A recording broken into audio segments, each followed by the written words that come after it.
جو اس سے پہلے نیگوشیٹر تھے وہ تو اس جنگ میں شہید ہو چکے ہیں. امریکہ اور اسرائیل نے چن چن کر جب ان کو نشانہ بنایا.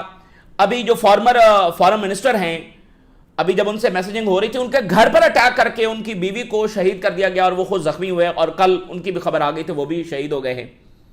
اپنے پیاروں کو, اور ایران کے فارن منسٹر کی ایک درمیانی تصویر آئی تھی جس میں وہ ایک فیونرل پر جذبات پر قابو نہ رکھتے ہوئے اپنے قریبی ساتھی کے لیے جو ہے وہ ابدیدہ ہو گئے تھے. لیکن آپ ذرا دیکھیں کہ اس خوفناک ترین جنگ میں جب وہ دنیا کی سب سے بے رحم سپر پاورز کا مقابلہ کر رہے ہیں تو کیا صبر, کیا شجاعت, کس استقامت کا جو ہے وہ ان کی جانب سے مظاہرہ کیا گیا ہے.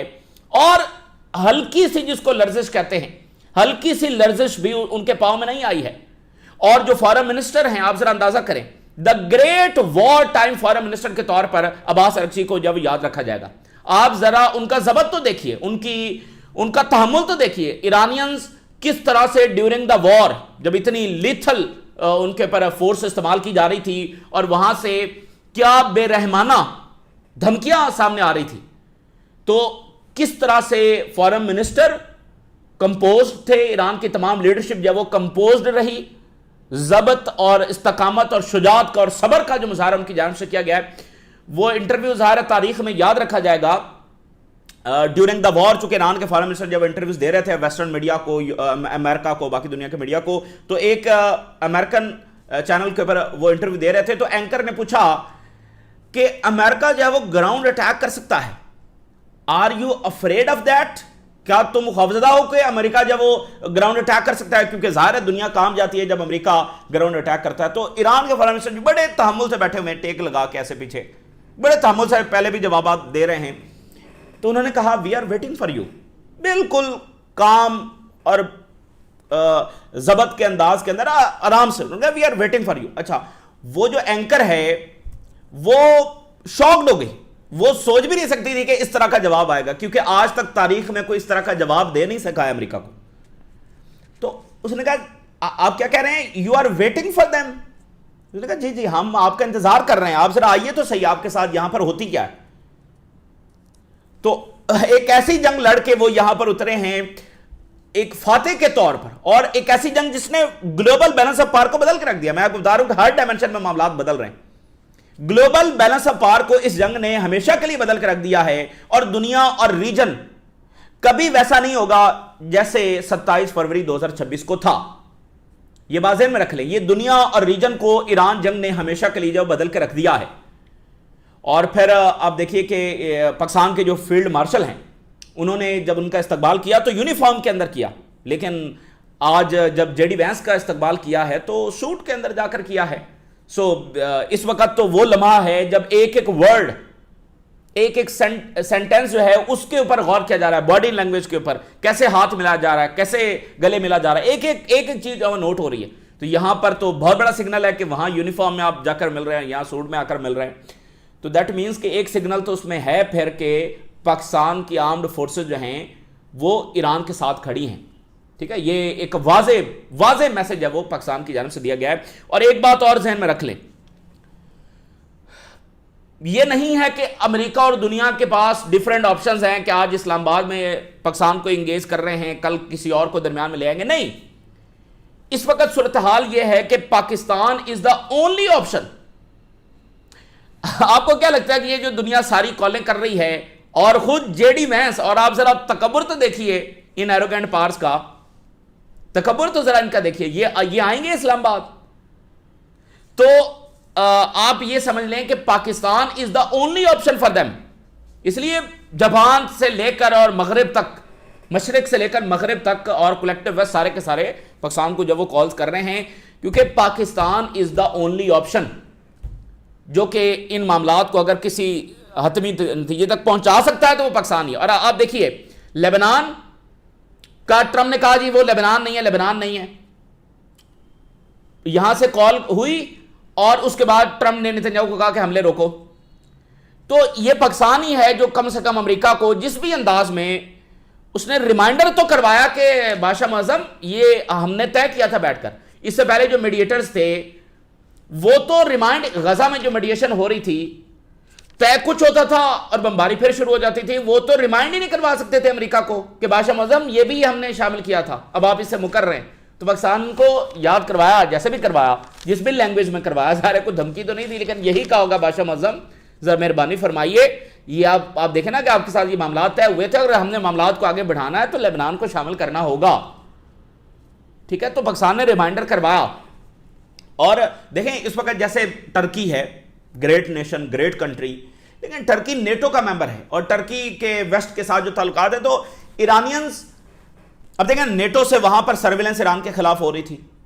ٹھیک ہے, سرویلنس وہاں پر ہو رہی تھی نا, نیٹو کر رہا تھا نا ٹرکی کے سوال سے. تو ایران نے عمان کو کیوں چوز کیا ہوا تھا؟ کیونکہ عمان کی آپ دیکھیں کہ وہ ایک ٹرولی نیوٹرل, اور ایرانینز ان پر اعتماد کرتے ہیں. وہ ویسٹرن کیمپ میں اس طرح سے نہیں ہے جیسے گلف ریاستیں ہیں یا ٹرکی ہے. دی آل آر گریٹ نیشنز, لیکن ہم ایک جیو پولیٹیکل سینس میں بات کر رہے ہیں کہ وہ سب ویسٹرن کیمپ میں ہیں. اس لیے ایران صرف عمان ہی کو میڈیٹر کے طور پر ہر مذاکرات میں رکھ رہا تھا. حالانکہ اردگان نے آفر کی تھی نا کہ آپ یہاں پر آئیں, لیکن پھر بھی انہوں نے عمان کو لیا. تو یہاں پر پاکستان وہ ہے جو اب دیکھیں نا کہ ہر انداز میں ان کو سوٹ کرتا ہے. ایک تو یہ ہے کہ یہاں پر اسرائیل کوئی چلاکی نہیں کر سکتا, وہاں پر تو کسی بھی ملک میں آ کر اسرائیل حملہ آور. اور دوسرا, ان تمام نیشنز میں Pakistan is the only nation جو چائنا کے سب سے زیادہ قریب ہے, اور یہاں پر اگر ایران کسی بات پر مانے گا تو صرف چائنا اور رشیا کی گارنٹی پر مانے گا. تو چائنا کے سب زیادہ قریب کون ہے؟ وہ پاکستان ہے. تو مینی ڈائمینشنز میں پاکستان کو جو چنا گیا ہے, Pakistan is the only option. تو اب دنیا نے اسرائیل کے ساتھ معاملات طے کرنے کے کیسے کرنے. دیکھیں ابھی جان میئرشیمر جو ہیں وہ یہ بات کر رہے تھے کہ نیوکلر تھریٹ ابھی بھی برقرار ہے, اور اسرائیلی آگے چل کر کہیں نیوکلر استعمال کر سکتے ہیں, کیونکہ اس جنگ میں وہ ہار چکے ہیں.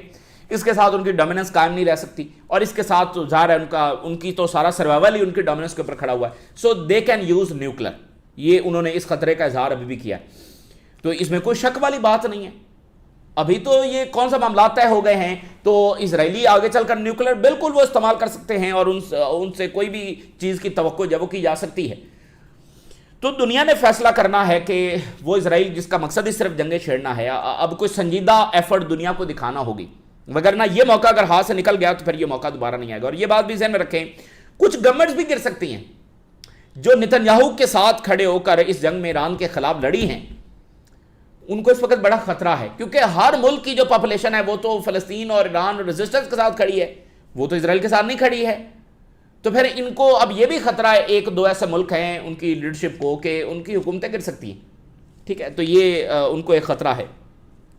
تو بہرحال وہ فارمولا کہ اسرائیل یہاں پر لوگوں کو مارتا ہے, اور پھر یہاں کی لیڈرشپ اٹھ کر امریکہ کو کہہ رہی ہوتی ہے, بھیک مانگ رہی ہوتی ہے کہ آپ تھوڑی سی مہربانی فرمائیں, وہ فارمولا فیل کر دیا ایران نے. کیونکہ ایران اور ریزسٹنس اس فارمولے کو کبھی مانتے ہی نہیں تھے, کیونکہ اسرائیل اور امریکہ ایک ہی پارٹی ہے. ٹھیک ہے, تو وہ فارمولا جب ایران نے فیل کر دیا, اور آپ کو یاد ہوگا ہماری ہمیشہ سے یہ انڈرسٹینڈنگ رہی ہے کہ OIC ورلڈ کا جو عروج ہے وہ دوبارہ تبھی شروع ہوگا جب اسرائیل کو کنٹین کیا جائے گا. اسرائیل کی بنیادی پالیسی ہی یہ ہے کہ OIC ورلڈ کو دبا کے رکھنا ہے, جو ہی یہ سر اٹھانے لگے ان کا سر کچل دو. تو جب تک اسرائیل یہاں پر موجود ہے OIC ورلڈ کا عروج شروع نہیں ہو سکتا. آپ باتیں کرتے رہیں, آپ فلسفیاں گھڑتے رہیں, آپ جو مرضی تھنک ٹینکس بنا کر جو مرضی ایک امیجنیشن کے اندر رہیں, ریالٹی یہ ہے کہ اسرائیل آپ کو سر نہیں اٹھانے دے گا. تو جب تک اسرائیل کو آپ کنٹین نہیں کر دیتے, اسرائیل کا بندوبست نہیں کر دیتے, آپ کا عروج شروع نہیں ہو سکتا. وہ آپ کو بڑی اکنامک, ٹیکنالوجیکل اور ملٹری پاور نہیں بننے دیں گے. تو کوئی نہ کوئی ایک ایسی OIC نیشن نے میدان میں اترنا تھا جو اسرائیل کا جو ہے وہ اس کو سامنا کرے, اس کو کنفرنٹ کرے اور اس کی بدماشی کا خاتمہ کرے, تو ہی باقی نیشن جو ہے وہ اس تسلط سے نکل سکتی ہیں. تو یہ وہ چیز ہے جو آج ہمیں ویزیبلی نظر آ رہی ہے, ایران نے جس طرح سے کنٹین کیا ہے. اور بہرحال ابھی دیکھنا ہے, ابھی کافی راستہ جب لمبا ہے. اب میں ہیڈ لائنز اب آپ کے ساتھ شیئر کرتا ہوں. اور حزب اللہ نے رسپونڈ کیا ہے اسرائیل کو, اور اسرائیل نے جو ہے وہ جو لیبنان کی ایک گورنمنٹ بلڈنگ ہے اس پر اٹیک کیا, 13 شہادتیں وہاں پر ہوئی. تو حزب اللہ نے اس کا بھی جواب دیا. لیبنیز آرمی کچھ نہیں کر پا رہی ہے, لیبنیز گورنمنٹ کچھ نہیں کر پا رہی ہے, اس کا جواب بھی حزب اللہ کی جانب سے دیا گیا. سیریز آف آپریشن کیے گئے, اور اوور آل 58 آپریشن جب حزب اللہ نے کیے ہیں, اور اشدود تک جب وہ اٹیک کر چکا ہے حزب اللہ, تل اویو سے بھی آگے گزر کر. تو deep inside long range missile جب وہ حزب اللہ کی جانب سے استعمال کیے گئے, سو میسج از کلیئر کہ فائر کا جواب فائر سے اور ایسکلیشن کا جواب ایسکلیشن سے دیا جائے گا. اور یہ ضروری تھا جواب دینا, کیونکہ دنیا کو سمجھ لگے نا کہ وہ فارمولا اب نہیں چلنے والا کہ بس مذاکرات ہو گئے جی ہو گئے, اس کے بعد اسرائیل کی بمباری جاری رہے, یہ نہیں چلنے والا. سو ڈائریکٹ کنفرنٹیشن بھی ہوئی ہے, ٹروپس اور وہیکل جو ہے وہ ٹارگیٹ ہوئی ہیں, ڈفرینٹ گیدرنگس کو اور ٹینکوں کو جو ہے وہ نشانہ بنایا گیا. Attack on positions, settlements and bases, یہ سارا کیا گیا. اور جو سفید سٹی ہے جہاں پر ان کا نارتھ کے حوالے سے اہم کمانڈ سٹرکچر ہے اس کو نشانہ بنایا گیا ہے. اور اسرائیل نے کہا ہے کہ ہم سیز فائر نہیں کریں گے لیکن پیس ٹاکس کریں گے. یہ بمباری جاری رہے گی جو ان کا پرانا فارمولا ہے, یہ کام نہیں کرے گا. امریکہ کو کچھ نہ کچھ جو ہے وہ کرنا ہوگا. اچھا, اب اسرائیلی میڈیا کی سن لیں. Iran war could hinder Arab normalization with Israel. Israeli media اس جنگ سے نارملائزیشن جو ہے وہ فارغ ہو رہی ہے اور گلف کنٹری جو ہے وہ اس وقت امریکہ کی بجائے جو ہے وہ ایران اور ٹرکی, ایران کے ساتھ کلوزر کوارڈینیشن کی طرف جائیں گے, کیونکہ جو سیکورٹی تھریٹ انہوں نے دیکھا ہے. فائنینشل ٹائم کی جو تازہ ترین رپورٹ ہے وہ اس میں شامل کی گئی ہے کہ گلف ریاستیں, خاص طور پر سعودی عربیہ, یہ سمجھتا ہے کہ ان کو جان بوجھ کر اس جنگ کے اندر ڈریگ کیا گیا امریکہ کی جانب سے. اس جنگ کو اوائڈ کیا جا سکتا تھا اور امریکہ نے ڈریگ کیا. اور یہ سارے اڈے دہائیوں سے یہاں پر تھے ہی اس لیے کہ ان ریاستوں کو پروٹیکٹ کرنا ہے. جہاں پر امریکی اکانومی کی جان ہے تو نہیں پروٹیکٹ کیا گیا, بلکہ وقت جب آیا تو یہ بیسز خالی کر کے فرار ہو گئے. اور اسرائیلی میڈیا نے یو ای کو البتہ ایک ایکسیپشن قرار دیا کہ ان کے ساتھ تو ہمارے تعلقات مضبوط ہو رہے ہیں. آگے چل کر اب چونکہ دبئی اور ابو دھابی جو ہے وہ یہ کافی اسرائیل کا گارڈ بن چکے ہیں, اب ریجن نے اس سے کیسے ڈیل کرنا ہے یہ بہرحال دیکھنا ہے. ہوپس ہو کہ یو ای کے ساتھ بھی معاملات ریجن کے طے ہوں. اس میں بھی پاکستان شامل ہے. پاکستان نے ذرا یو ای کو کہا ہے کہ آپ بھی ذرا 2 قدم پیچھے ہٹیں. اچھا, وہ جو یوکرینی ڈیلیگیشن آیا تھا وہ یہاں پر ایئر ڈیفنس کرنے کے لیے اس کو فارغ کر دیا گیا. یو ای نے کہا کہ اب یہاں سے چلے جائیں, کیونکہ وہ ایک ایران کا ڈرون نہیں روک سکے, تو ان کو جب آج بھیج دیا گیا واپس. اور یہ آج ایکزیس کی رپورٹ ہے کہ ایران کی جنگ نے گلوبل آئل مارکیٹ کو ہمیشہ کے لیے بدل کے رکھ دیا ہے. اور ملٹی ٹریلین ڈالر یہ انڈسٹری ہے, ملٹی ٹریلین ڈالر. لیکن جس طرح سے اس میں آئل پرائسز اچانک اوپر گئی ہیں اور جس طرح سے اسٹریٹ آف ہرمز ایران کے پاس آ گیا ہے, سو اس کو mother of all supply chain crisis کہا گیا تاریخ میں. کویت وار جو ہوئی تھی اس میں صرف 8% گلوبل سپلائی چین میں متاثر ہوئی. 1973 میں صرف 8%, لیبیا وار میں 2% اور یوکرین وار میں صرف 2%. اور یہاں پر کوئی 25% سے زیادہ کرائسس آیا جو کہ تاریخ میں سب سے زیادہ ہے. So lessons from past global shocks. تو جیو پولیٹیکل شاکس جو ہے وہ structural changes in global economy کی طرف لے کر جائیں گے. سارا اسٹرکچر جو ہے وہ چینج کریں گے. شفٹنگ گلوبل انرجی ڈاکٹرائن, یہ ممالک جو ہیں یہ اپنی جو ڈاکٹرائن ہے اس کو ہی بدل رہے ہیں. Turning point for the global energy system. ٹھیک ہے, یہ ساری تبدیلی جو ہے اس جنگ سے آ رہی ہے. اور امریکہ مجبور ہوگا سینکشن ختم کرنے پر ایران پر. ابھی آج خبر یہ آ رہی ہے کہ امریکہ رشیا کو مزید الاؤ کر سکتا ہے اور آئل بیچو. اب یورپ اس کے بعد پتہ نہیں کدھر جائے گا. امریکہ چونکہ آئل پرائسز تو اوپر ہیں تو امریکہ رشیا کو کہہ سکتا ہے کہ آپ مزید آئل بیچیں. U S likely to extend Russian oil waiver amid price surge. Reuters. اب ذرا اس شکست کا اندازہ لگائیں. امریکہ رشیا کہہ رہا ہے اور بیچو اور بیچو, ٹھیک ہے نا, کیونکہ آئل پرائسز جب اسٹیبلائز نہیں ہو رہی ہیں. چونکہ ٹرمپ نے جو مزید دھمکیاں دی ہیں وہ جنگ بندی بھی اس طرح سے آئل کو نیچے نہیں لا سکی. حالانکہ فوری آئل نیچے آیا, لیکن بعد میں جب ٹرمپ نے دھمکیاں دی اور لیبنان پر بمباری ہوئی, ایران نے اسٹریٹ آف ہرمز بند کر لیا, تو وہ پھر آئل اوپر ہے, 100 سے پھر اوپر ہے. اور ایران جو ٹرمپ ہے اس نے وعدہ کیا ہوا تھا کہ میں $50 کے اوپر لے کر آؤں گا, یہ اس نے وعدہ کیا ہوا تھا اور یہ 150 کی طرف لے کر جا رہا ہے. ایران کے وزیر خارجہ کی جو کہ اس وقت پاکستان میں موجود ہیں, ان کی جرمن وزیر خارجہ کے ساتھ بات ہوئی. ابھی آپ دیکھیں جرمنی اس وقت سب سے زیادہ چاہ رہا ہے کہ اس جنگ کا کوئی راستہ نکلے, اور یہ وہ کنٹری ہے جو سب سے زیادہ اسرائیل کو سپورٹ کر رہا تھا.